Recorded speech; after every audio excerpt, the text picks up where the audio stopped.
All right, Tony, it's floor's all yours. Well, thank you. Good morning, everybody. And I just want to first do a huge shout out to Cyrus for all of his support, our great conversations, and just all the things that he's been helping to put all this together. I know him and the Professional Development Committee has been working really hard to make sure that all the classified professionals get just additional support they need for to be successful in their roles and helping students. So thank you very much, Cyrus and Professional Development Committee. I'm very honored and I'm very grateful to be here. Today's title of the workshop, and we'll be together for 2 times this week and next week, and then we'll have a coaching session. But the title of today's workshop is called The Indispensable Role of Classified Professionals Achieving Equity. And first off, I just want to say is that I am a classified professional, and I very much advocate, I very much promote, and I very much fight for classified professionals to get the respect and get the contributions and make sure that at our institutions that we are respected as much as faculty are respected. And so we want to make sure, I just want to point that out explicitly at the first hand. So And by again, the my way, name is... Tony, thank you so much for saying that, because I think that's a very powerful statement for all of us as classified professionals to hear. So thank you for saying that. Of course, I don't shy away from that comment because I'm at my institution and many institutions, classified professionals are looked upon. Oh yeah, they're the ones behind the desk, and I'm like, no, classified professionals are the first point of contact when it comes to students coming to our campus, and we need to recognize that, and we need to know that they are part of the solution and they are part of the family that helps all those students become successful in whatever they do at the campus. So I just want to first off say that. So I'm in good company. So I just want to say that. So my name is Anthony Abulencia Santa Ana, but you can call me Tony. And I will introduce myself a little bit more later. But I just want us to go into and just really ground ourselves because there's a lot going on in this moment, from the global pandemic to the wildfires to the international and national protests for justice.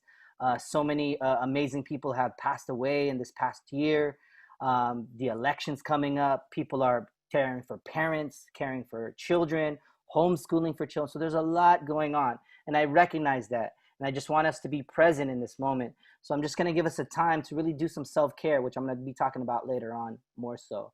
So we're going to shift our attention to mindfulness.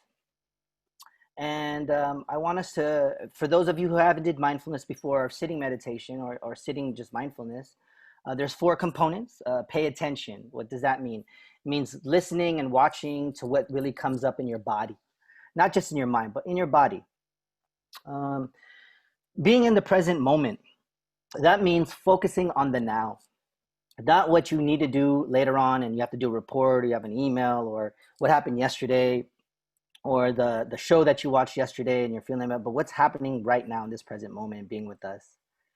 And then being non-judgmental, meaning like whatever comes up for you is very important. It's your truth and it's really present in your life.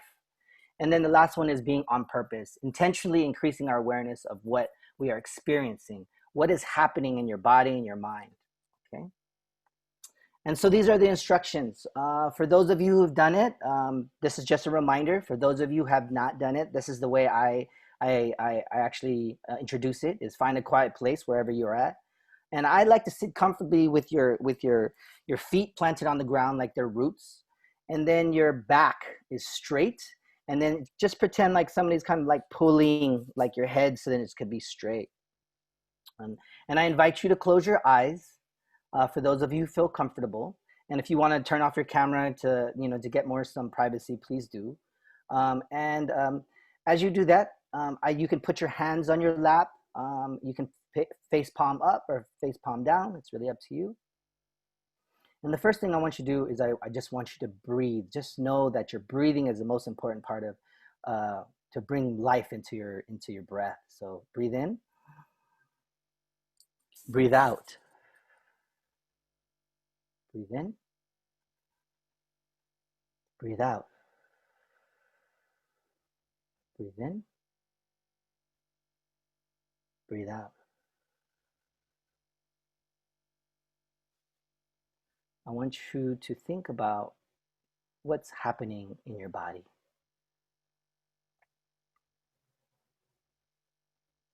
How does your legs feel? How does your feet feel? How does your hands feel? How does your back feel? Your arms, your shoulders, your ears, your head. Breathe in, breathe out, breathe in, breathe out.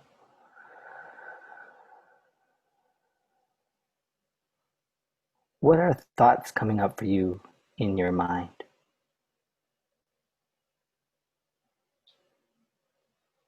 What do you see?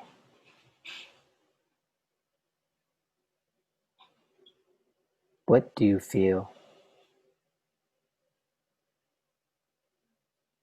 What do you taste?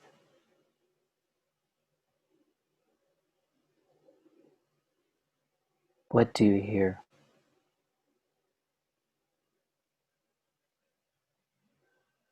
Breathe in,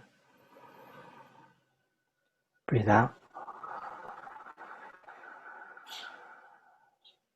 breathe in, breathe out.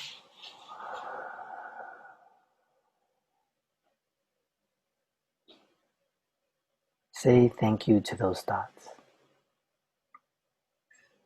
Thank you for being here.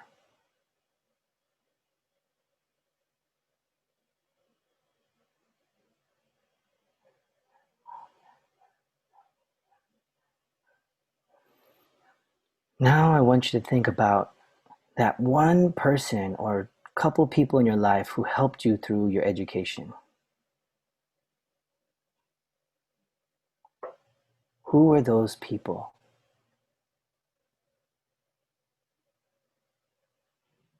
What did they say to you?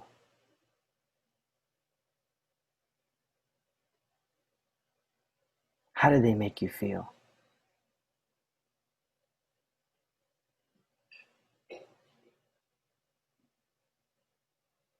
What was the conversation like?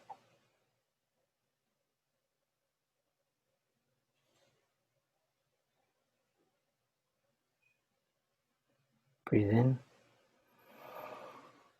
breathe out, breathe in, breathe out.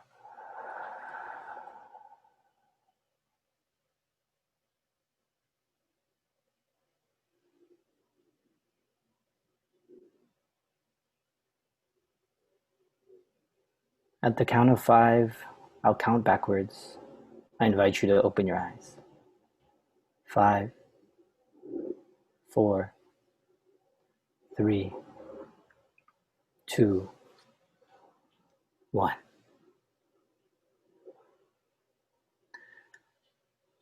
Slowly come back. Be gentle to yourself. Feel your feet, feel your hands. You can shake it out. You can open your eyes. Great. Thank you very much for that. I hope that was only about 5 minutes. But please put in the chat your name and your position at campus, and then also maybe like put in the chat who that person was for you, who that person you were thinking about. And if you feel like you want to unmute and just say that, it's okay as well.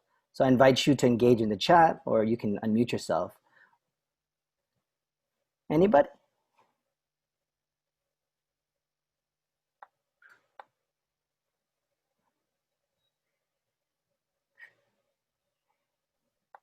Okay, no problem. But make sure you put in the chat your name and your position at the college so we know who you are. Okay, great. I hope you enjoy the mindfulness. I always do this. It just gives me a good break, and I'll be talking more about this later. For those of you who are like, okay, what does this do for me, or what does this do for us in our brain? And I want you to pay attention to the proven benefits on the bottom. Um, it reduces stress and anxiety. It improves mood and working memory. It prevents like relapse of depression. It increases your emotional intelligence, and it develops your awareness and resilience. And it really slows us down, and it really makes us just be in the moment for what's happening. So it has a lot of benefits. There's a lot of science behind it. So I just want to let you know that this is something that I do my workshops and when I teach classes, and even myself, I personal practice. And I hope this is something you can take up. All right. Great. So what are we doing today? So this is our agenda. And we're together for about 2 hours. So we will have a mindfulness, which we did. We'll do overview and introductions. I'll talk a little bit about self and community care. We'll do a name story activity, which is we'll be with our colleagues, and there's going to be a lot of breakout rooms because I like engagement, I like interaction. Zoom fatigue is real, and this is something that happens all the time. We're on Zoom for 2 hours, 5 hours, however long, but this is a chance where we can engage with our colleagues and meet each other and learn more about each other, because the fundamentals of equity is very much about community building and relationship building. And then we'll have a break. Then I'll talk about equity foundations and concepts. And then I'll go over the Santa Monica College Equity Framework. Hopefully Cyrus can help me with that. And then we'll go through the closing reflections and appreciations. So that's our agenda for today. And here are my starting points as a facilitator.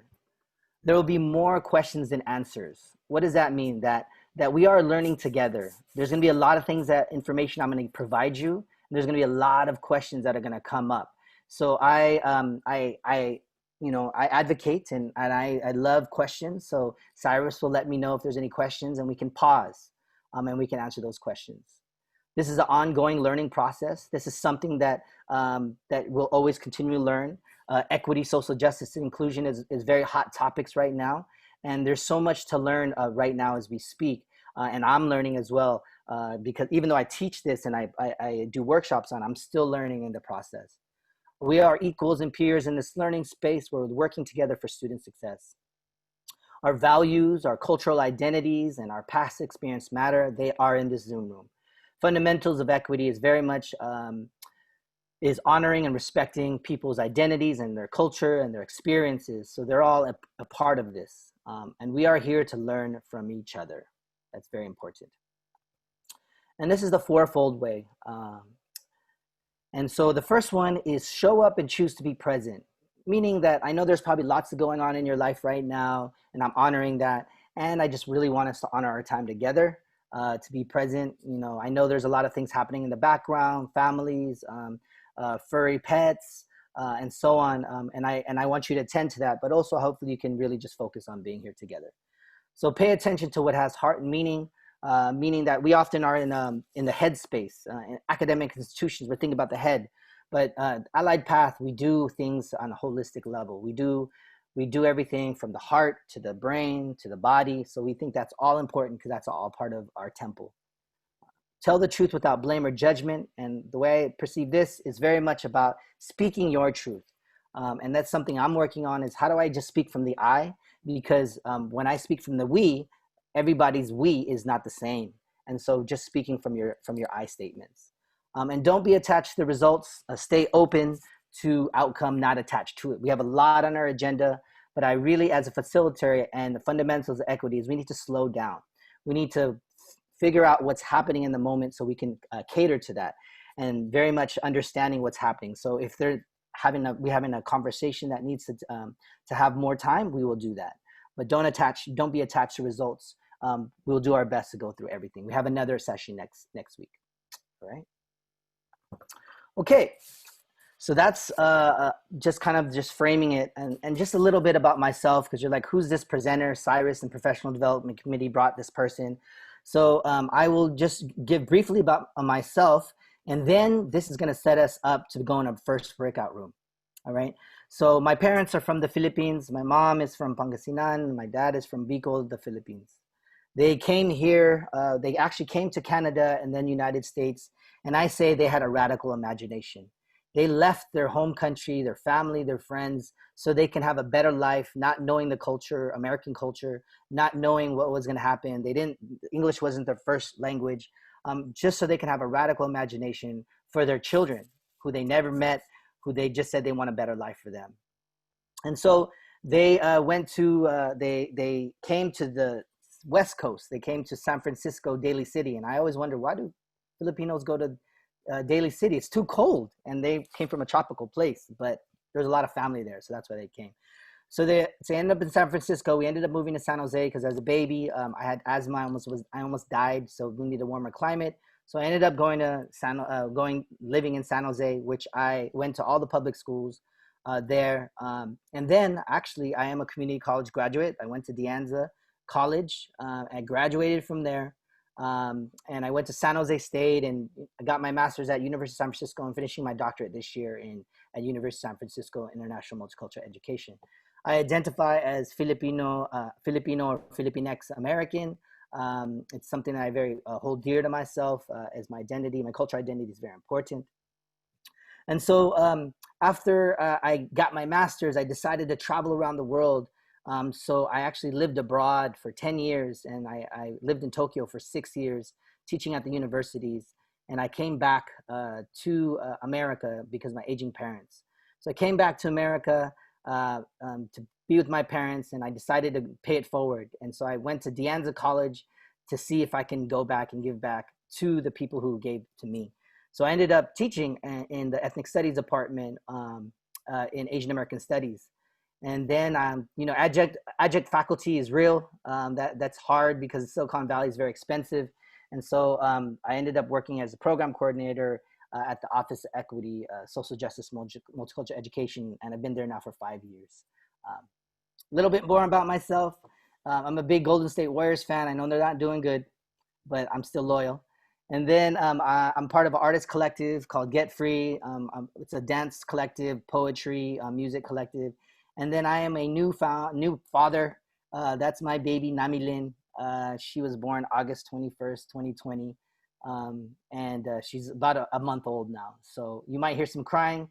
So I apologize in advance. But her name is Nami because Nami, my partner, is Japanese. And so Nami means Japanese wave. And Lin, if you put like a Lin after a Filipino girl's name, kind of makes it Filipino.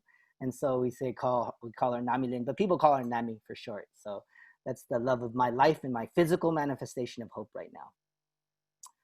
All right, so we're gonna go into our first breakout room and you're gonna get to know your colleagues.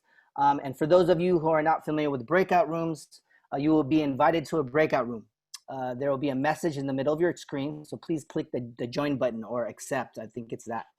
And then if you need help from the host, there's a question mark symbol at the bottom of your screen, and you can request myself to come into the breakout room to vet questions and if you need some clarification. And when the breakout room is closed, you can either wait till the time expires or you can return to the main session. It's really up to you. So these are instructions if you haven't gone into a breakout room, but if you have, great. But if not, no worries. I'm going to put in the chat the instructions, the instructions of our activity. So this is what you're going to do. You're going to be in a pair or in threes. You're going to be in threes. And basically, the questions you're going to ask each other is, what is your name and your pronouns? What is your position at Santa Monica College? How are you doing during this time? And how has your transition been working remotely? Okay, I'll put that in the chat. Let me do that right now. So we have that in the chat. So for those of you, because what happens is sometimes if you don't copy and paste the chat, then you don't get it when you're in the breakout room. So I suggest that you copy and paste it right now when I put it in the chat. Let me do that now. Okay. So those are the instructions. All right. Please copy and paste that so then you have it. And the way you're going to do this is you're like, who goes first? There's 3 people in the room. So I suggest you go by your birthday. Okay, if you're January 1st, that means you go first. And then second, whoever's closest to January and so on. Okay, and just be mindful of the time. I want everybody to be able to chance to speak. This is a chance to know your colleagues. And all right, so those are instructions. First person goes is who's closest to January 1st. I will put you in the breakout rooms and you're gonna be about to 3. I'll have to stop sharing. Let me do that now. I'll put you in the breakout rooms. Where's the breakout rooms here? Right Okay. All right, here you go. Enjoy. And you have about, I would say about 7 minutes. So about 2 minutes each to do so. Okay. Okay, here we go.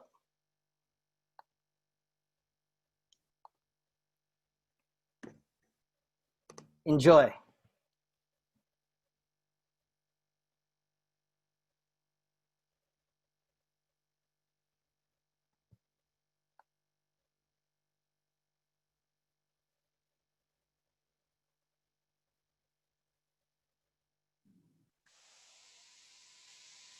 Sorry, Tony, I had to log out real quick because Okay. my desktop at work doesn't have audio, like I can't talk. So I'm Okay. getting out of that right now. So can I be placed into breakout room 5? Sure. Okay, Or sorry. I think, let's see here. Okay, Carla, it says you're assigned. Yeah, I was in breakout room 5 and I closed out because I forgot that my desktop at work doesn't have audio. So I Got can't it. talk.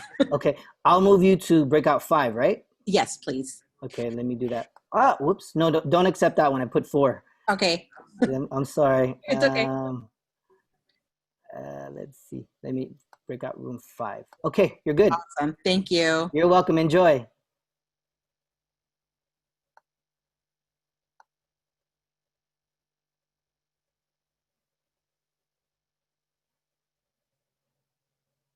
Hi, Trang. Hi, Kenny. Hi, Brennan.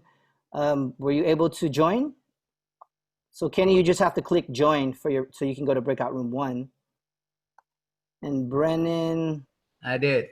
oh, you did? Yeah, I did join. It says you're not. And It said. Oh, go ahead. and for some reason it just kicked me out. So Okay, let me put you back in breakout. Here, let me put you in a different breakout room. Is that okay? yeah, sure. Put you in breakout room 11. Okay, there you go. And Brennan, this is, yeah, I lost my connection, so I didn't get. I'll I'm put you sorry, in. I'm fading, jumping in and out. No worries. I'll put you in breakout room 1. Okay. Here you go. Okay, There you thank go. you. You can just accept. No worries.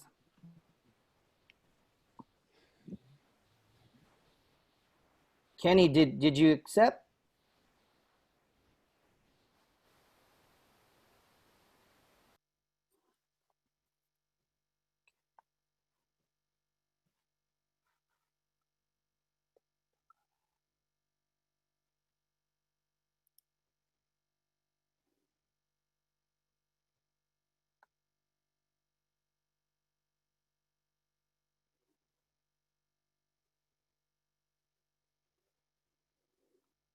Hi, Terry.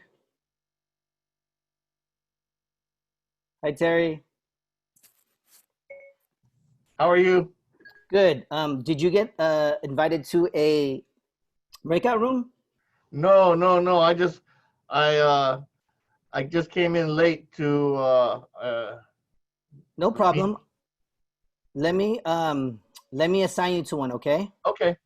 All right, you're gonna be in break. They're all threes. Let's see here. Let's see where Cyrus at. Okay, I'll put you in breakout room 6. Okay. All right, there you go. Just accept, please.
Welcome, welcome back.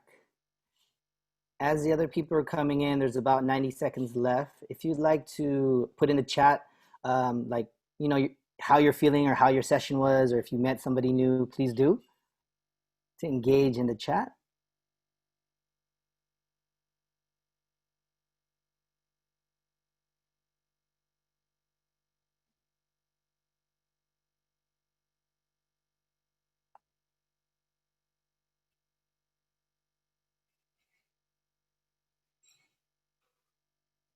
Welcome, welcome for those folks who just came back. I was telling the other people that if you want to put in the chat how your session was with your group of people, if you met somebody new, if you learned something new about somebody. Christina said it was nice to getting to meet people from other parts of campus. Great. Gail, nice to share plus meet new faculty, fellow SMC staff. Great.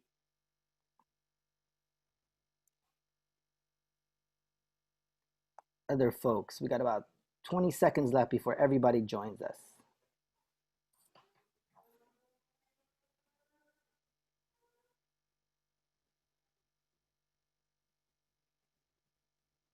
Janet says, met someone new. It's always nice to chat with others, especially now that it's, yep, exactly. You feeling disconnected. I agree with you. Thank you for that comment, Janet. Okay, I think everybody's back now. So I just said, welcome back, everybody. I hope that time with your colleagues was fruitful. I'm seeing Estella, she's smiling. That's a great thing. So like, if to engage in the chat did anybody, you can put in the chat if, how your session was. Did you meet anybody new? Did you learn something new? Did you have a funny discussion? Anything in the chat you'd like to put, please do to engage with your colleagues that way. And if you want to unmute yourself, please unmute yourself and just tell us how that went for you. Anybody?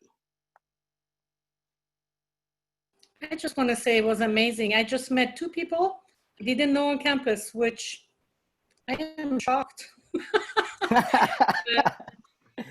Yeah, usually know a lot of people, but it was nice. I got to learn some stuff. great. Fariba, did I say your name right? Fariba? Yes, you did. Okay, Fariba, great. Who are those 2 people that you met for the first time? I met Anne from athletics and Brennan from art. Great. And it was really nice. It was a great conversation. Great. And it was about the students and how we wish they would be able to do the things they love. And those are 2 things where they can't really do anything remote, and it really sucks. No, So I that's hear what you. we were talking Well, and it's really interesting in this moment because like I saw in the chat that people are feeling disconnected, and the students are trying to navigate through all this as well, right? They're trying to feel connected through a Zoom or through a computer. Many people didn't even choose to learn online.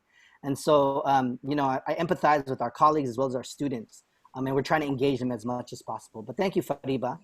Many things in the chat. People are like, "Thank you, hearing great, hearing new things, meeting new people. That's great. That's fundamentals of equity. It's very much about knowing who people are and deeply knowing people who they are. So very good. Thank you very much for that. We'll do 2 more of these later on, just to get to know more of your colleagues. I'm going to share my screen again, so that you have that. All right. So we just did this piece. And I want to put this out. This is an important slide for me to remind myself is working from home, right? It's working remotely, COVID-19 principles. You are not working from home. You're actually at home during a crisis trying to work.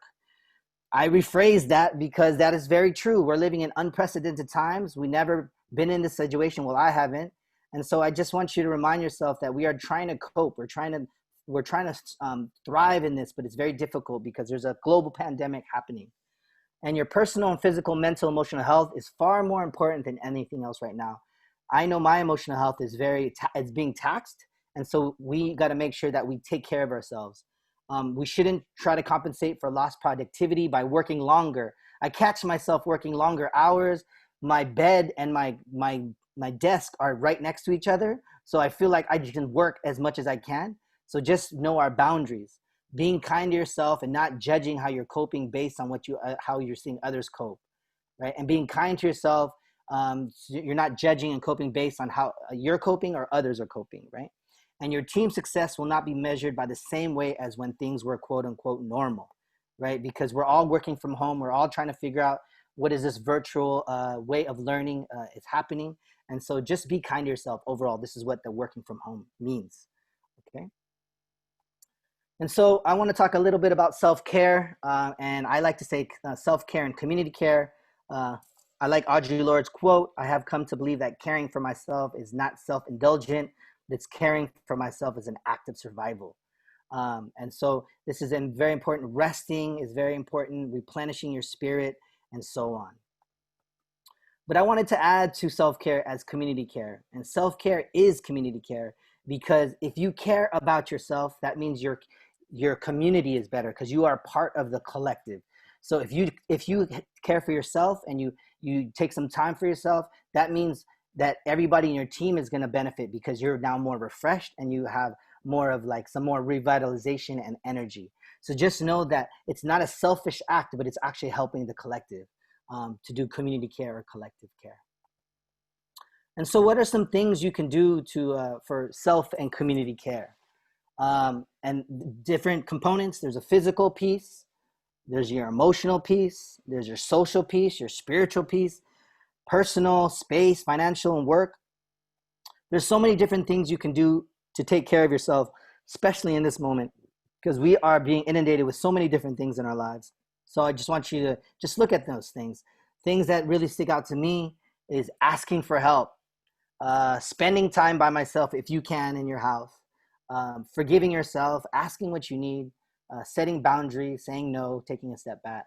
So these are some types of self-care you can do and collective care you can do for yourself, really just taking time in your daily life to do so.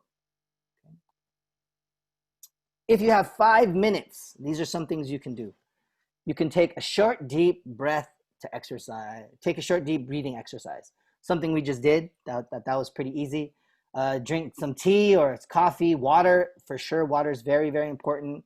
Go outside. I know some people are behind a screen for so long. Take some breaks, dance. I love to dance. Talk to a family member or practice being in the moment. So you have a 30-second, this is like if you have 5 minutes, all right? And then here, if you have 10 minutes, I know you have 10 minutes in your life, you can listen to your podcast, you can spend time in nature, you can watch a movie on Netflix, exercise class. I know there's a lot of different classes going on, cooking, doing your favorite hobby. I love to play basketball, so I play basketball. I take a walk, I read, take a nap. That's something I could do now when I'm working from home. I could say, you know what, boss, I'm going to take a 20-minute, well, I don't even tell my boss, I just take a 20-minute nap as my break and just relax a little bit, do something creative, and spend quality time with your friends or your family if you have 10 minutes. And so this is something called a self-community care wheel. And this is something that you can fill out yourself. I will give that to you, but just thinking about how you could incorporate some of those items that I talked about in your self-care and your collective care wheel. You can add different things in those different components. Physical, for example, you play basketball. Spiritual, you pray or you meditate or you take a walk. Professional, you talk to your colleagues, you get to know your colleagues, and so on. So at this moment, I just want to ask, you can put in the chat or you can unmute yourself. What are some things you do to do self-care or collective care? You can put in the chat or you can unmute yourself. Either or is fine. Please don't be shy. I also am an instructor, so I have the 7-second rule, so you can unmute yourself. I'll Go ahead. Tony. Yeah.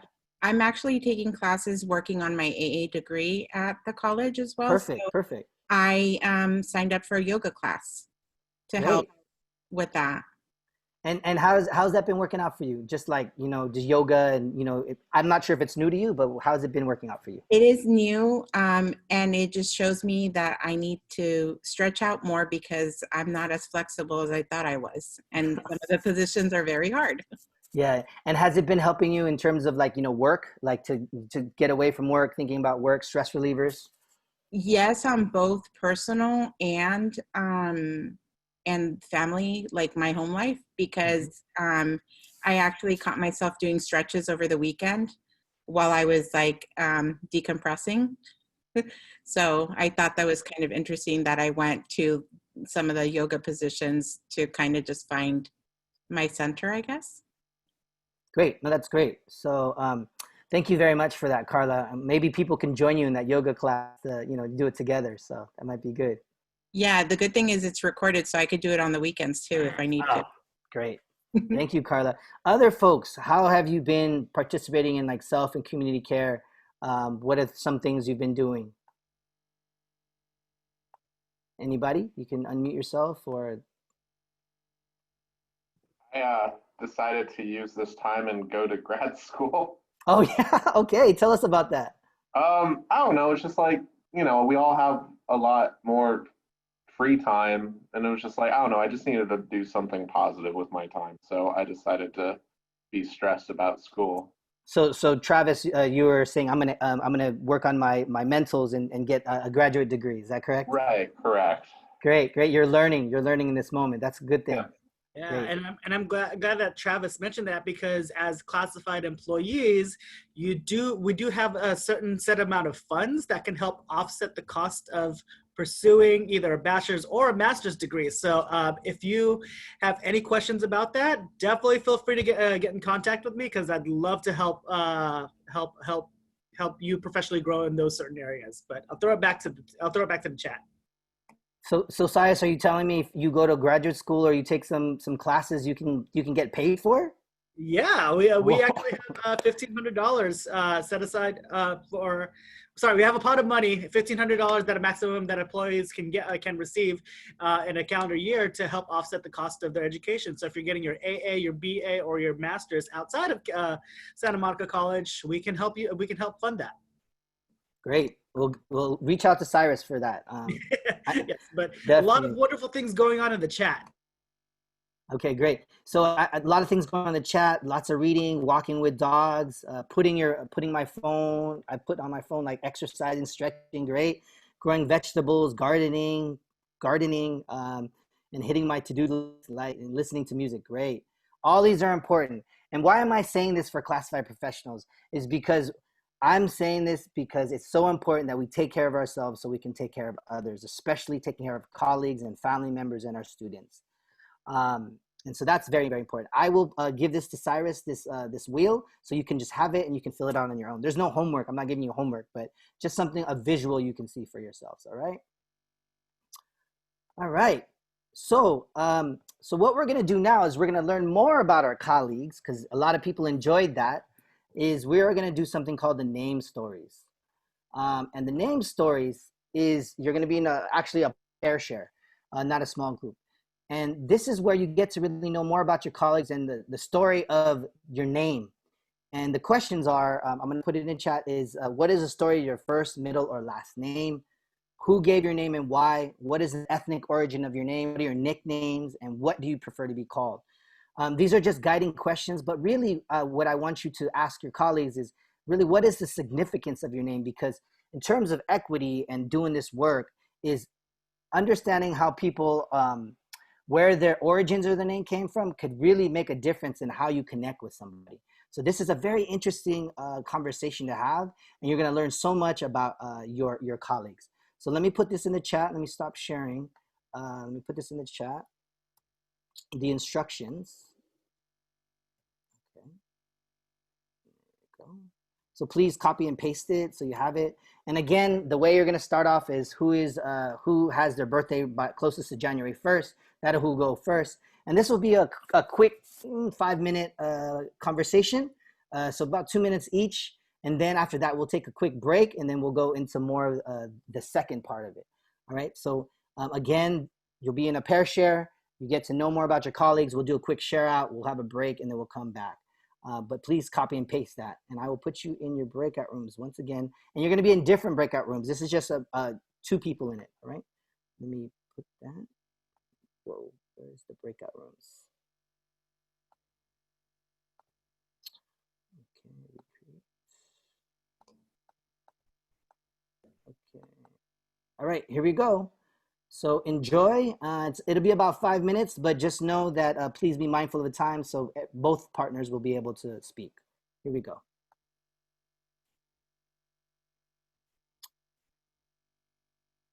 please accept.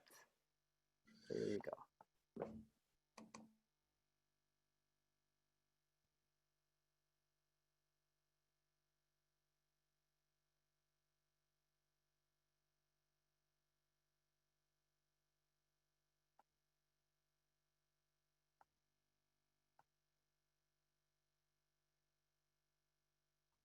Hi, William. Hi, Trang. Hi, Brent. Just make sure you just click accept or join.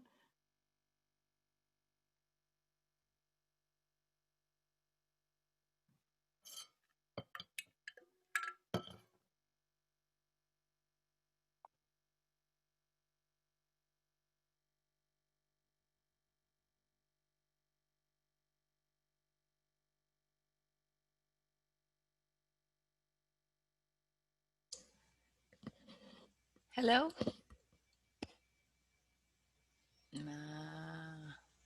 What happened now?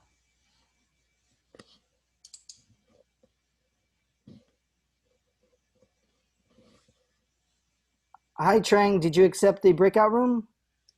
Sorry, I respond to an email, so I do later, and then now I don't see the breakout room. Okay. Let me see. I'll put you in a different breakout room. Okay. Okay. Okay. Go ahead. Just press accept.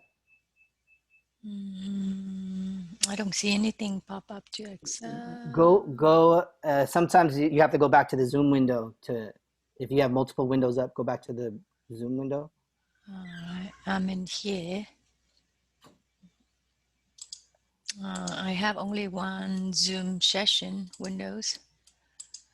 Yeah, it's on your screen. It usually, because if you're away from the screen, you usually won't be able to see it.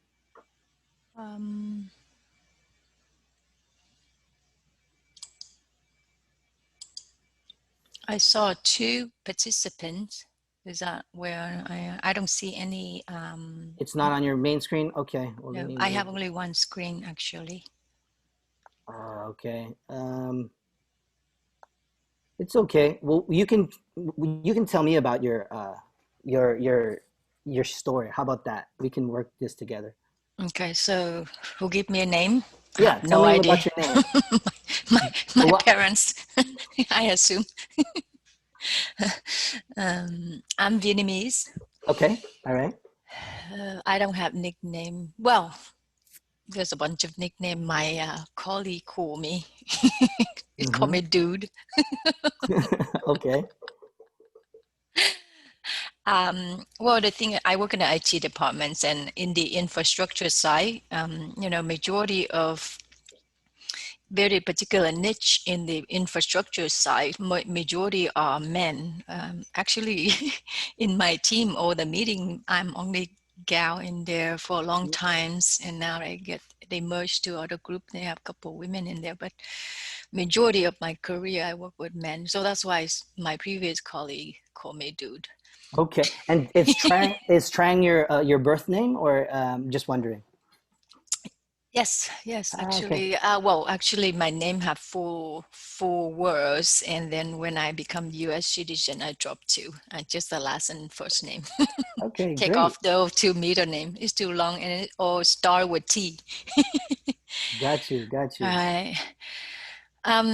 Still strength. I do not really care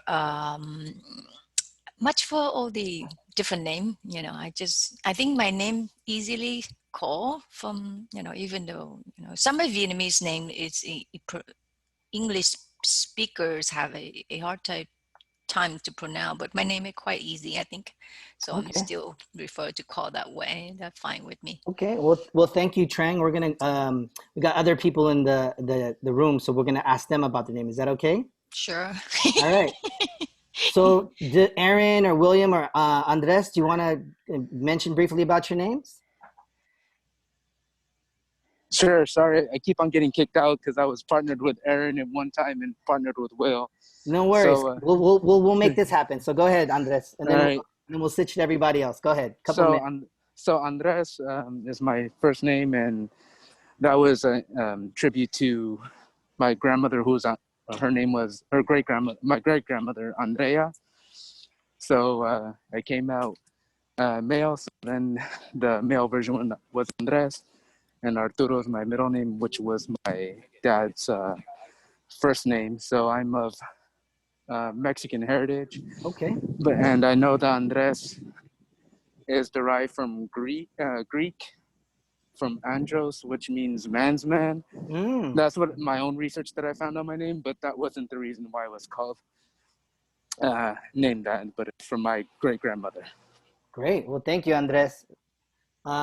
Aaron or William, would you like to go next? I can go. So obviously my name's Aaron. In Spanish, it is Aron. Aron, okay. Yeah. So I typically will go off of whichever one, but in Spanish, when we say Aron, I feel like I'm getting in trouble. Okay. Usually I'll just go off of with Aaron. Okay. In terms of why I was chosen, my mom just said, at that point they couldn't decide in terms of a name, but she had loved the name from reading the Bible. So. Oh, okay. So it's biblical. Yeah. Mhm. And then my middle name's Alejandro, which is what my dad wanted me to be called. So the compromise was to use it as a middle name. And then obviously last name De La Torre in Spanish, it has a meaning of from the tower, as far as I've gotten from it. Yeah. So I'm Aaron from the tower, apparently. Aaron, so Aron, so if you say Aron, that means you feel like you're getting in trouble from your parents or saying something? Okay. Yeah. Okay, what do you want me to call you, Aaron or Aron? Either one. I don't necessarily have tell people what to go, but I either one. I'm comfortable with either one. Okay. All right. Perfect. Well, thank you very much for sharing. How about you, William? Tell us about your name.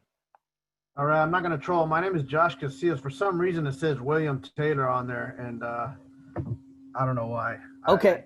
So what's the name you want us to call you? Because that's what I see on the screen. Right, exactly. My name is Josh Casillas. I don't have a middle name. Josh, okay. My first complete name is Joshua. My last name is Casillas, if you want to say it correctly. My parents gave me my name.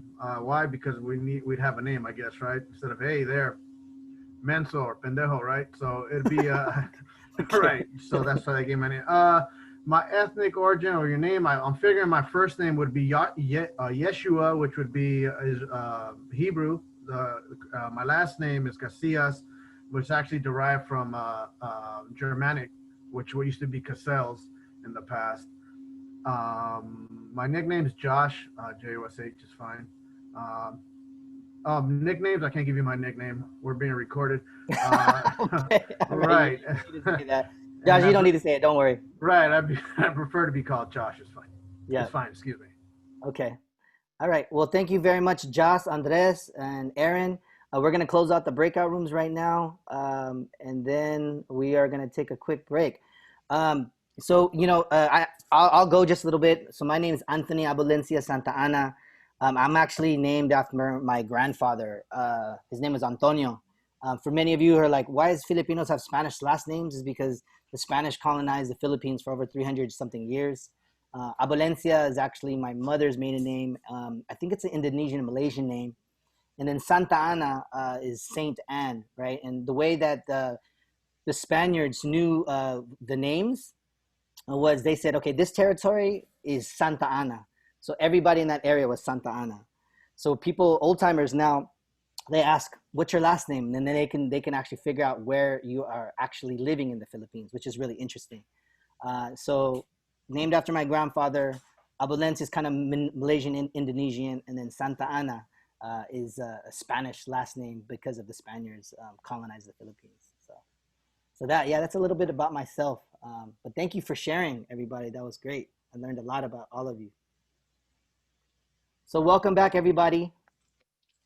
While we're waiting for everybody to close in about 40 seconds, you can put in the chat just kind of what you heard or what you learned about somebody else. So yeah, put in the chat. Just let's engage. Welcome back, everybody.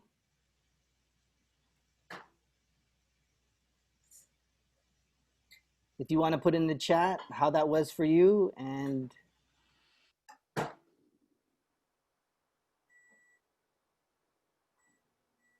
okay, Gina said both of her fathers named us. Okay, great. I knew his dad. Okay.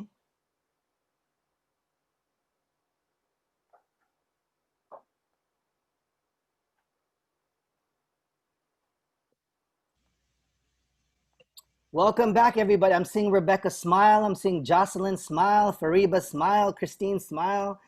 Estella's always smiling. So always good to know. I just want to know how that was for you. You can put it in the chat or you can unmute yourself. It's really up to you. I really want people to engage. Anybody would like to unmute if you haven't said anything yet? Or engage in the chat. It's okay as well.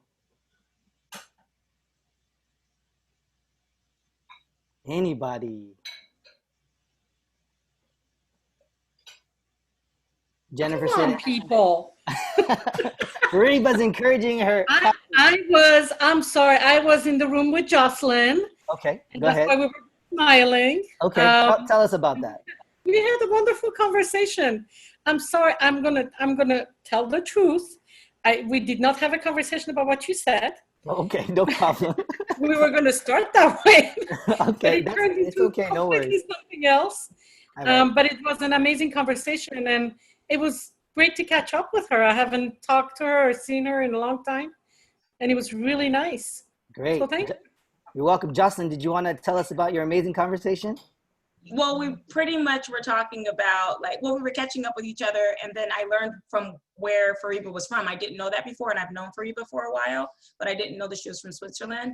And I didn't even talk about the origin of my name, which Fariba, my dad named me. He named me after a woman that was in his class. He was working on his bachelor's degree when I was born, and I was named after some woman in his class, and I always wondered, did he have a crush on her? But that's all. All right, that's it. Great. All right, so I'm seeing in the chat, Jennifer said, interesting conversation. Rebecca said, I had a great chat with Christina Fukuda. Christine, fun and interesting. Christine said, I guess Christine and Rebecca had a great chat. Did Rebecca or Christine, Christina, do you want to say anything?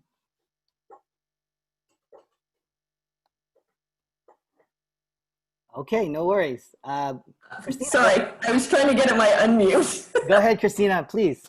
You know, because I have exchanged emails with Rebecca before, but it was nice to put a face to a name and a voice to that face, and actually have a conversation, because we've never actually had a conversation before.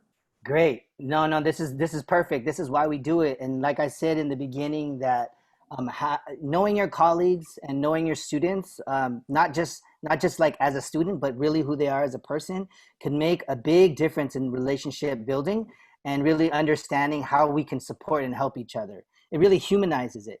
And for some folks, and I know friends and colleagues and students, sometimes instructors and folks would badger their name, and they feel dehumanized and they don't feel respected. And so I think this is important as we understand people's names and actually pronounce it correctly.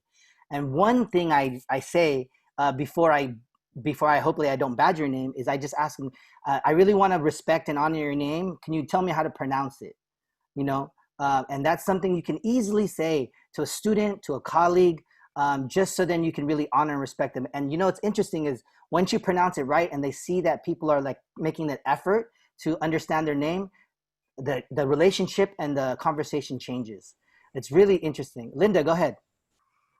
Actually, part of it, we got cut off. It was so exciting, and I just had a lot of questions that I wanted to ask based on what we learned. But one thing we did talk about is the pronunciations of our names. Yep. Because I'm half Mexican and she is Latina. It was Amelia Trejo. Mm-hmm. And one thing is that she has an unusual name, and there's a story behind it. But yeah, I always put a lot of stock into saying names right. And I know my name, my maiden name, my name right now is Subias, but my maiden name was Cardenas, which is a very common Hispanic name. And I was saying how it's really funny growing up. People would ask me my name and I would tell them Linda Cardenas, and they would actually correct me. They would say, "Oh, you mean Linda Cardenas?" And, yeah, I'm like, well, thank you. How did that actually make you feel? I'm really curious. I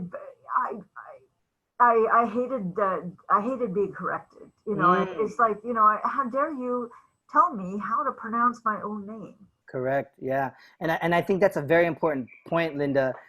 When we talk to our colleagues, or even when students, when we say to students like this is their name, just having them say their name themselves could be very empowering for them, and feeling connected to the campus as well as to an important person on that campus, so they can go to you. They're like, wow, this person really honors and respects my name, so I'm really gonna connect with Linda more. So thank you for that comment, Linda. That was powerful. Appreciate that. Great. Other last ones before we actually go into a break. Other last ones. Last people. Sure, Carla, go ahead.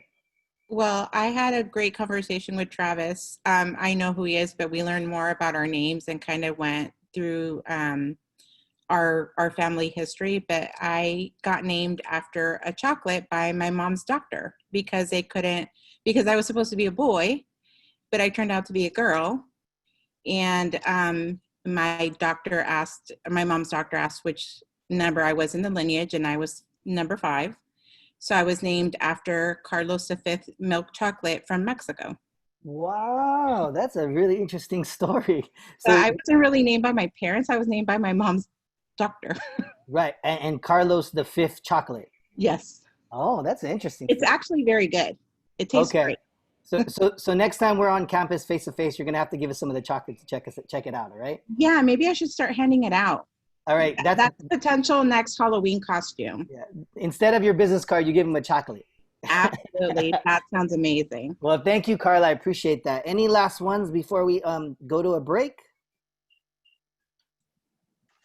Raul, I saw you unmute, or I think that's how you say it. Yeah, that was kind of my point, because a lot of people, they'll pronounce it so many different ways.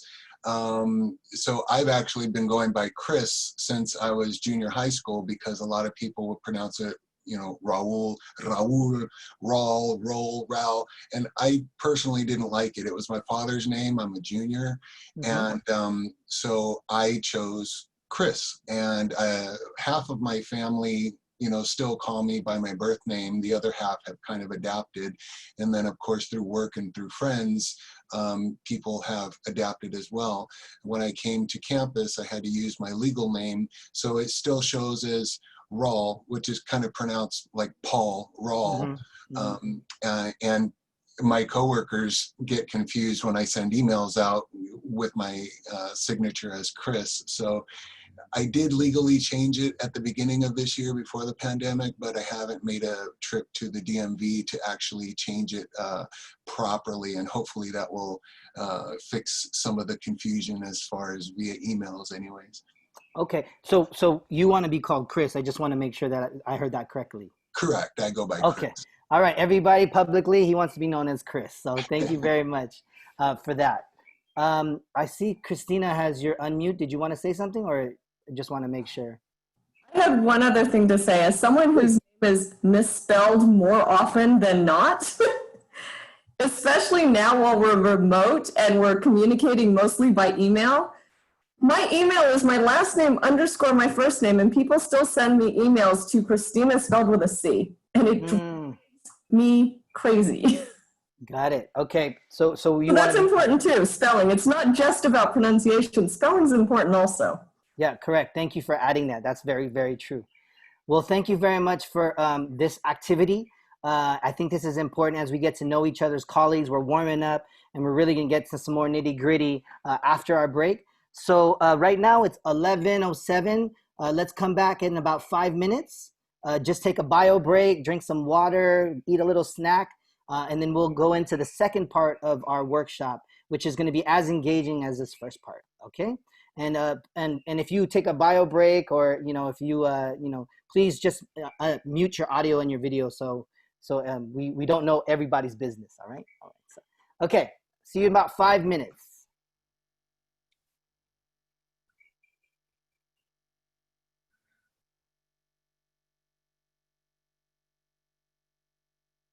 And so for those that are still on right now, if you have any meetings to attend to, or if you need to jump off, no worries.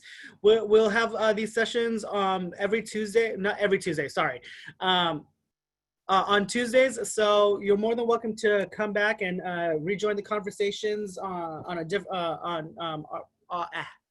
our next sessions. So so just want to put that out there.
We'll come back in about 1 more minute or a couple more minutes.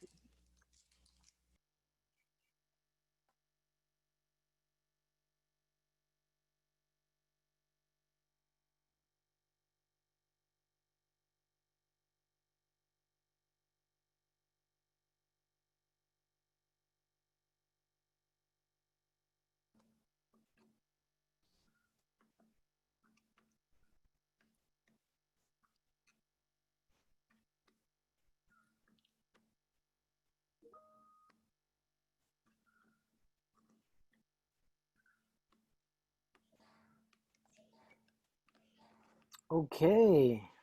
Welcome back. Cyrus, are we good to go, or should I wait a little bit? I believe we are good to go. Okay, perfect. Yeah, people will reconnect in a few seconds or a few minutes anyhow. So Okay, great. All right. So this is the part we're going to talk about equity and how Santa Monica College operationalizes equity. Because classified, like I said in the beginning of the presentation, classified professionals have a very, very integral and important role of equity work on campus. I'm not sure if you saw this image before. You might have, and maybe you have, but it's a refresher for some. And these are 3 evolutions of equity images I've been using. The first one on the bottom is you're seeing the boxes, right? And so in terms of equality, their goal there is to reach for that, I believe it's an apple, right? So you have different heights of people. And in terms of equality, that means if their goal is to reach the box and everybody's equal in terms of access to resources, the box is everybody gets 1 box. But if you think about equity, if the goal is to reach that apple, is some people, varied heights, they need different boxes or more boxes, right? And so that is that image. I used that long time ago. And then it went to this other image here on the top left, which was the fence, right? And if the goal of the objective is to look at the baseball game, you have varied heights and you have equality with the different boxes, right? And then in terms of equity, the varied heights, each person needs different boxes. So for example, I see myself, I'm short, so I'm that short person with the blue shirt. I need 2 boxes to look over the fence to see the baseball game. And so my critique with this image is that everybody doesn't want to look at a baseball game, right? And so that is one of my critiques. And some people say, what does the fence mean? And so the fence means that it is the barrier and access to resources. And so people interpret that as the barrier and access to resources you cannot see. So now you have this third image where it's a chain link fence. You actually can see through it where everybody could see it. But that image right there is a little bit problematic for me. And I actually like this third image about when we think about equity and equality. It's not the perfect image, but it's actually a better image than that I like to present with. On the top part, equality, there's different heights, but then those person is in a wheelchair to be more inclusive of abilities. And so on the equality part, on the top, everybody is getting the same bike. But does that mean that everybody needs that bike, right? So the person in the wheelchair, does that person need that bike? The person who's taller, maybe it suits that person. The person, the next person with the long hair, that seems like a perfect bike for that person. Then there goes me, I can't even reach the pedals. So in terms of equity, we give the person what they need. And so you have the person in a wheelchair, person needs three-wheeled bike, then the other person needs a bigger bike, and then the other person with long hair, that bike was perfect for me, and then it goes me, I need a smaller bike, and I need a training wheels. And so when we look at equity, is giving the people what they need to succeed. And what I like about this image, like I said, it's not perfect, is that everybody is going towards wherever they want to go. Everybody's idea of success and what that means is up to them. So they could ride wherever they want to go. Everybody's goal is not to reach an apple. Everybody's goal is not to watch a baseball game. In terms of our students and our colleagues, everybody has a different idea of why they're at college and what they're doing there. So that's why I like that image better. And it's, like I said, it's not perfect, but it's actually getting towards more something I agree with. And so the equity defined, what does equity mean for some folks? Trying to make sure I see. So equity is defined as the state or quality of being just, impartial, and fair. The concept of equity is synonymous with fairness and justice, all right? To be achieved, equity needs to be thought as structural and systemic concept. So that means it's on an intrapersonal level, interpersonal level, institutional level, and a systemic level. All right. And then I like this image a lot in terms of the pies, right? It's a very growth mindset. Equity seeks to make meaning of a slice of somebody's pie. This breeds resentment and aligns with zero-sum thinking. So if we think of it as that we're taking away, that's very deficit-minded. But when we think of equity, we're actually saying, how do we have other people make their own pies? How do they strive in ways that we can create, not just, we only have one pie, but we have multiple pies? That's very growth mindset. And I really like that concept because we're giving people the tools, we're sharing them the knowledge and inviting them to lean into the work to really make their own pie so we all can strive. And then Curtis Linton, a person who really does a lot of equity work theory. Educators provide all students with the individual support they need to reach and exceed a common standard, right? So it's educators, all students. People think equity is only for these certain groups. We do have disproportionate impacted groups, but equity, if equity thrives, we all thrive. That's what Curtis Linton is saying. Okay. And so how are we doing equity in real time? This concept of when we're talking about equity, we're in this together. Stay home, stay safe, and save lives. The concept of being together. Okay. And then again, another image, let's stay home and stop this threat together because it all benefits us. And then how are colleges responding? And in the beginning, California colleges, the student emergency response, there was a fund that students can access if they were affected by COVID-19. And so that was a way to helping students because we need to meet the students where they're at. A lot of them didn't have, lost their jobs, their families lost their jobs. They didn't have access to computers or Wi-Fi. And so the colleges stepped up and were able to provide this for their students. And then some colleges, my colleges, I'm not sure if your college did this, but they also actually gave out computers as a loaner or even just gave it to them to help support the needs of the students because we were 100% online, okay? And so with that said, now let's drill even more down in terms of what is the equity vision statement for Santa Monica College. And this is, I got this from the equity plan.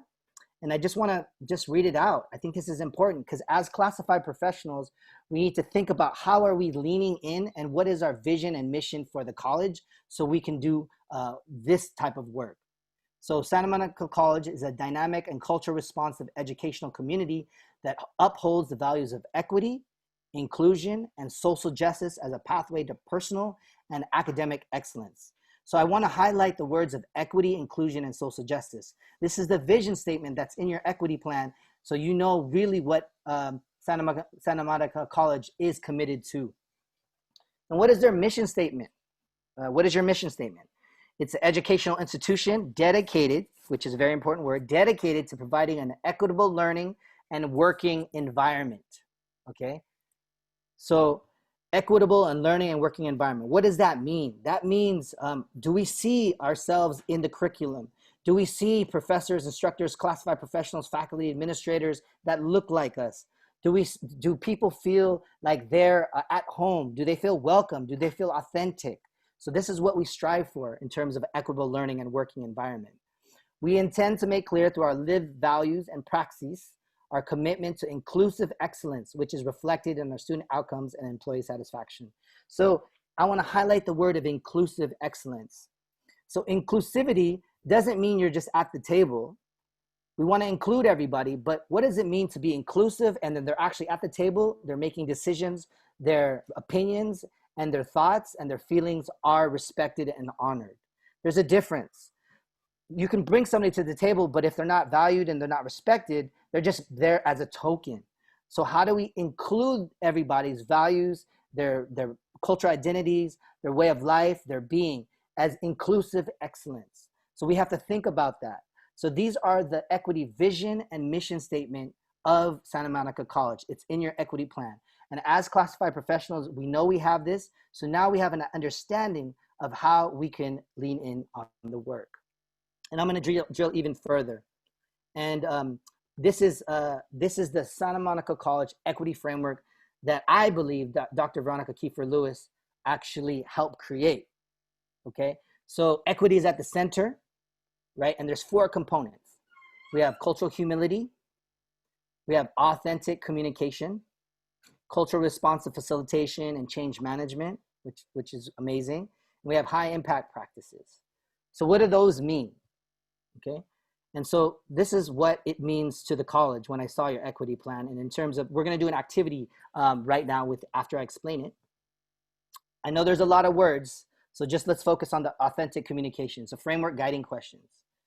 And so these are in the equity plan and authentic communications. And this is the questions that are guiding us. In what ways and in what spaces can the modeling of authentic communication begin?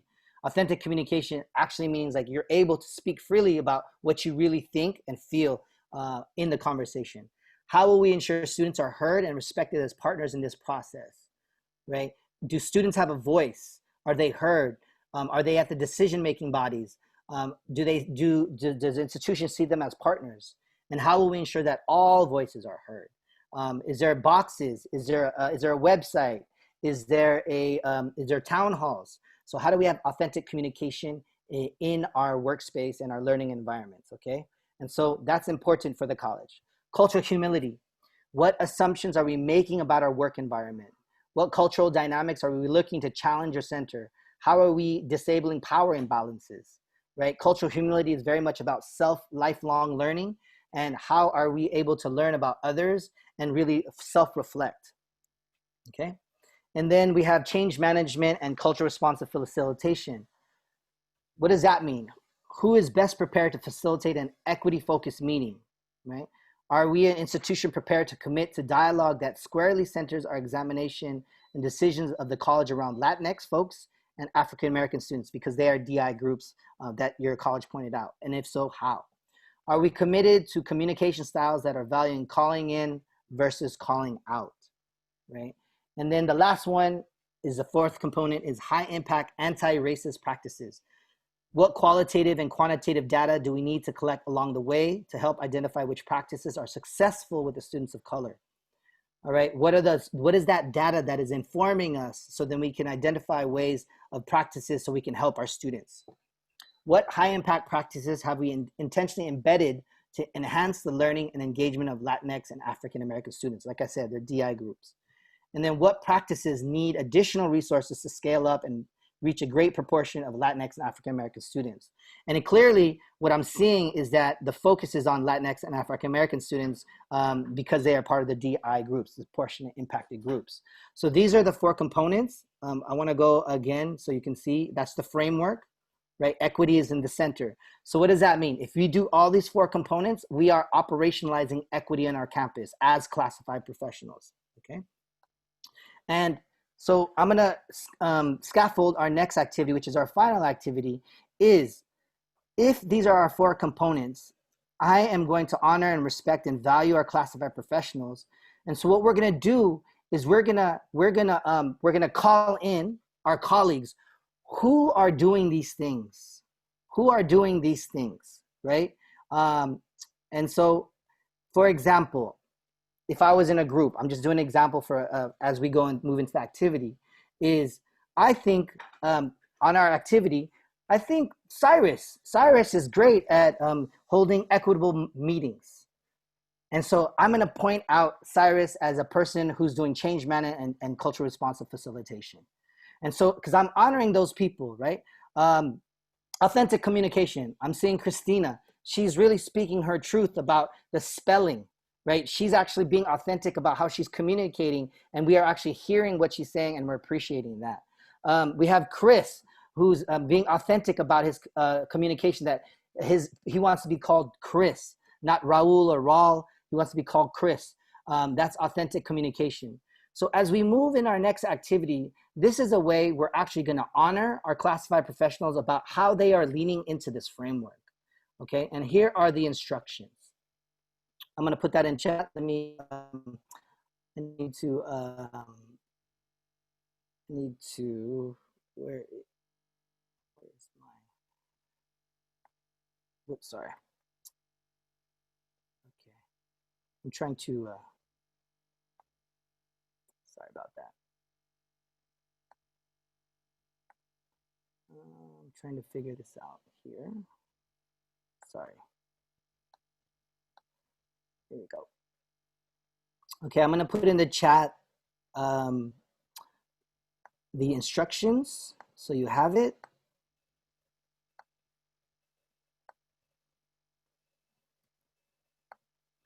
All right, here we go. Here's the instructions.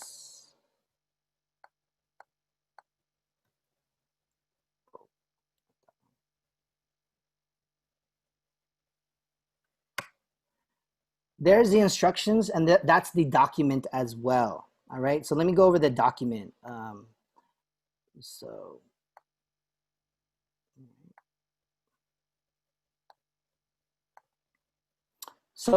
for those of you who are in the chat and you clicked on the document, I just want to explain the document, right? So here's the instructions, and this is a working document as we're doing it right now, real time.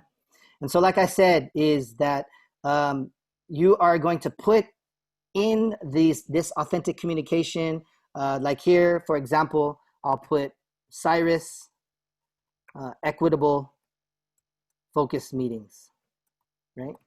And so we're going to point out what classified professionals are doing these things for each of these boxes in a breakout room. Okay, so that's your first activity together, and then when you finish that component as a breakout room, you're going to identify one or two ways that individually or your office would like to work while you're working remotely. What would you like to do in one of these?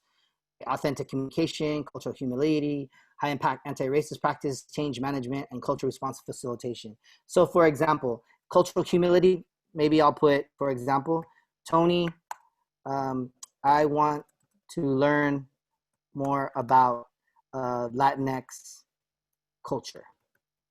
Okay, so in a breakout room, we are going to do this together as a group of filling out these boxes on the top and filling out these boxes on the bottom. But please focus on this top part first of really, really honoring and respecting our classified professionals for what they're doing.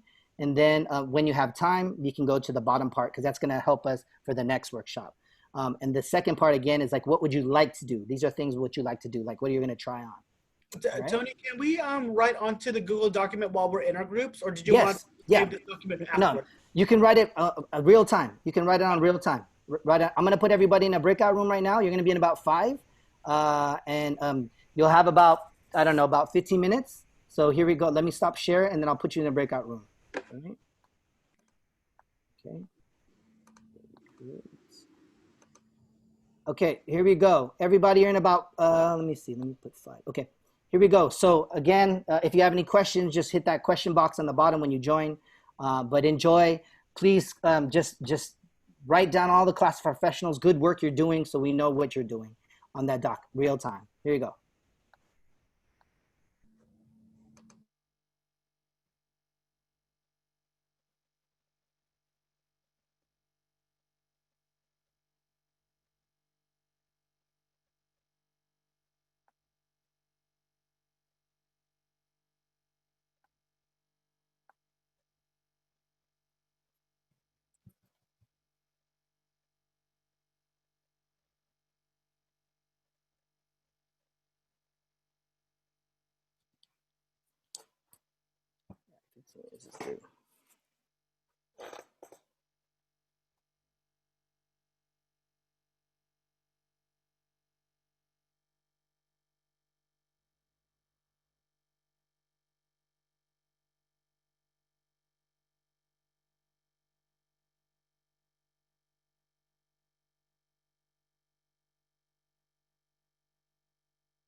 Welcome back, everybody. Welcome back. Many are like, that's all the time we had? I know, I apologize. We don't have very much time, but I hope that was very fruitful. Like I said, I'm looking at this document and how much all the classified professionals have been doing part of the equity work. Amazing. Really just acknowledging all the work that you're doing. And again, the title of our workshop is The Indispensable Role of Classified Professionals. So what we're going to do now in our last 15 minutes is each breakout room, you're going to get about 1 or 2 minutes to really just highlight some things that you wrote down. So people, so we all in the know about what, which areas or people have been doing this, leaning into the Santa Monica College Equity Framework.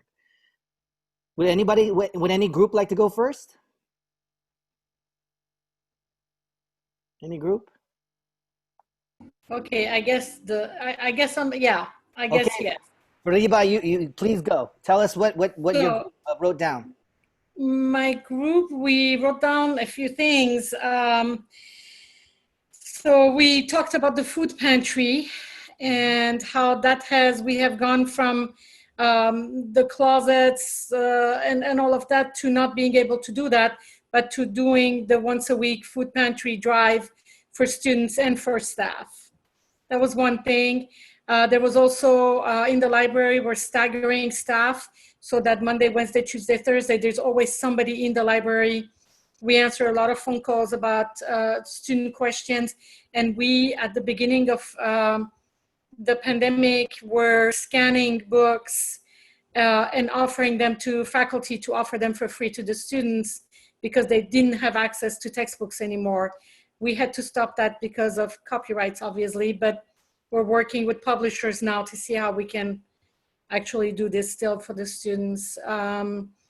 There was, what else did we have on there? No, I don't remember because we had a lot of stuff. Yeah, no worries. Thank you very much. There's so much that you can put, so I just want to make sure we give time to everybody else. But thank you, Fariba, for saying that. And how about the next group? The next group, would you like to go and highlight 1 or 2 things that you really stood out for your group? Next group, please.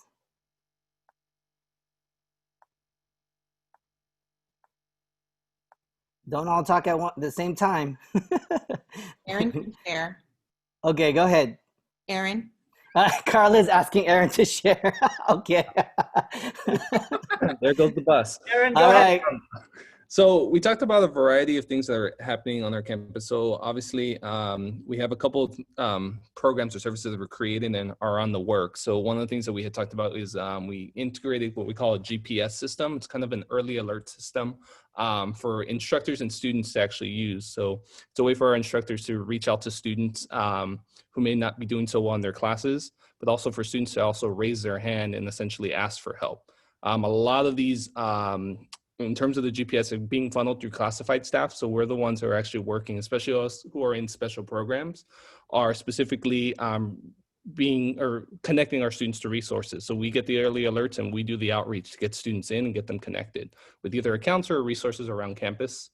One of the things I am a part of, we recently started, it's called the MOCAN network. So it's a Men of Color Action Network to help. So we created a safe space and forum for our students of color, or male students of color, to create a place where they felt that they could publicly speak about a lot of the issues that they're dealing with. And for us, also getting them connected and building a network for them to also connect with other men of color on campus as well.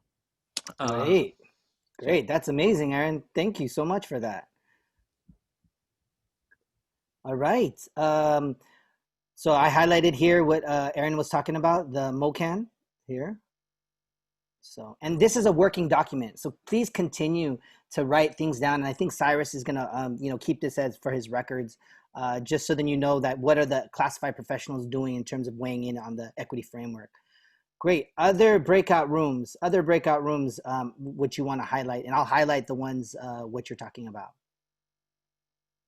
Sean, go ahead, Sean. In our group, we were talking about how EOPS is giving out calculators to students and lab coats. Oh, okay, all right. In the photography department, we've been giving out lighting gear and cameras for students. Nice, great. So you've been giving those out for free, or is it like a loaner program? Well, we loan them. They should come back at the end of the semester. Great, and just so because everybody's online, so you're able to loan them so they can do their labs. Okay. Exactly. Okay, thank you, Sean. Okay, other groups. What else do you want to highlight? Because all this is amazing work.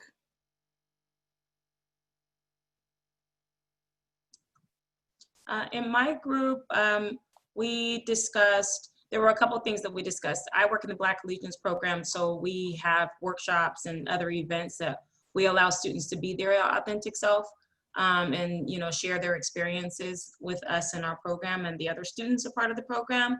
And Gail Johnson works at the Bro Stage, and the Bro Stage has taken this time to kind of, they set up a separate new kind of website, it feels like, I think that's what Gail was saying, where they're able to share what they're reading about, the kinds of things that they're reading about specific to equity and anti-racist kind of work. So, and Christina, who is in the math department, was saying it's difficult for her to know exactly what her department is doing, but she does understand about how they're actually changing the curriculum in the math classes, specifically so that it's more accessible and more understandable for students as well. Great. Oh, that's all amazing work. I'm interested about the Black Collegians program. Is it a cohort program? No, it's an academic support program. So okay. we support, students. Obviously, most of the students are African American. We partner a lot with the Adelante program, which is for the Latinx students. But when I say academic support, we have our own counselors, we have our own therapists, we have math tutoring. There's lots of services. We kind of do a wraparound service. And we also, when we're physically in our space, we have our own kind of lounging space for students, computers for students to come in. So it's kind of like their educational home away from home. I love that. And it's more of like a family. We are like a family environment. So I think that the Black Collegians program does take on a lot of the heavy lifting. And part of what I'm hoping happens with this, a lot of the push with equity is that we don't have to be the one that's holding the complete burden for students of color, and that the college itself will start carrying some of this weight, because, our program only has 600 of the students that are in our, that are at the school, but there are, clearly thousands of students that are African American, and it's really difficult with the small amount of staff and funding that we have to be able to support a large group of African-American students in that way. So this is a wonderful way for us to be able to speak to how the rest of the college is kind of carrying that burden with us. No, I appreciate that. That's amazing work, great work. And I always like to say is like, equity doesn't just live in one area. It doesn't live in one program. It's an institutional wide initiative. Everybody is weighing in on this because, like you were saying, Jocelyn, like it's a holistic approach. So how does all the constituency groups do the equity work? Because if we all weigh in, then wherever the students land, wherever they go, they're going to feel that they are comforted, they're supported, and people got their back. And so that's what I want people to know, that equity just doesn't live in the equity office. Equity just doesn't live in the academic support programs. It lives everywhere. They should go to financial aid and feel that. They should go to counselors and feel that way. So that's an important thing to understand, that it's not in just one area. It's a institutional wide initiative. So thank you for mentioning that. Yeah, Tony, and if I could step in and add to piggyback Sure. with Jocelyn, I think a lot of us that are in special programs try to work with each other on a day-to-day basis as much as we can, so that the student knows that there are well-rounded programs that are at their disposal, and that there are people that care about them, that we're not just employees, that we are family to them.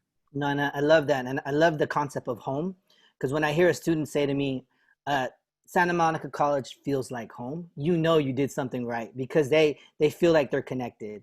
And that's kind of my aspiration when I work with students and colleagues. When even colleagues say, I'm glad I came to your office, it feels like home. So that's always an indicator for me. Thank you. Yeah, absolutely. Yeah, because Jocelyn has sent many students our way, and Aaron has as well. That's why I like to pick on Aaron. But no, if they don't know about our program per se, they send them and they communicate so that we know that they're coming and they receive a good welcome. Because just as much as like they admire and love working with like Aaron and Jocelyn and Janet, who's part of the Adelante. We want them to feel that way about us in this Great. department here, so that they have a well-rounded circle of support for them. Great, thank you. Sean, I see your hand raised. I just want to make sure I give everybody in the breakout rooms a chance to speak. And then if everybody did, then I'll make sure I call on you, okay, Sean? So I just want to make sure everybody from a breakout room was able to speak on their group. Give everybody a chance. We didn't speak. I don't think. Okay, please, Linda, go ahead. Okay. We talked about a couple of us, Cyrus and I are from the HR department, and a lot of the programs that they're being put on, not just by our department, but by a big team, various departments. And it's not only putting on the learning sessions like this one, but it's also everybody's engagement and everybody's taking it very seriously, and we're all learning and growing. I think that's really important.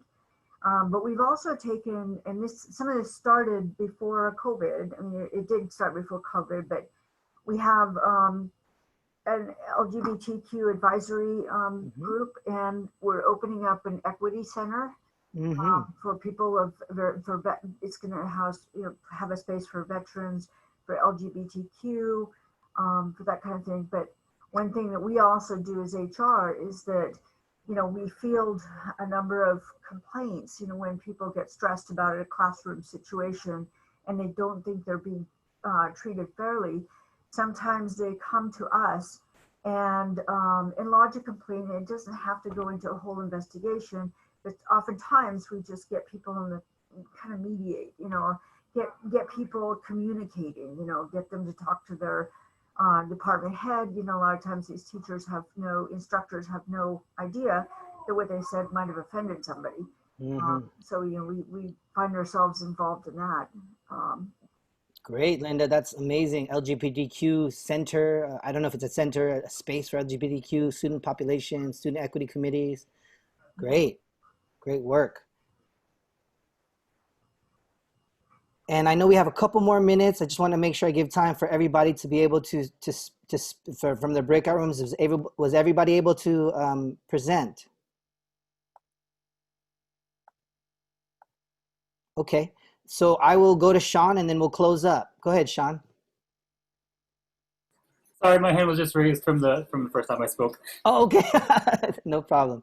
And as you can see visually, and I'm just going to keep saying it because I love our classified professionals, this is all the amazing work that we're doing.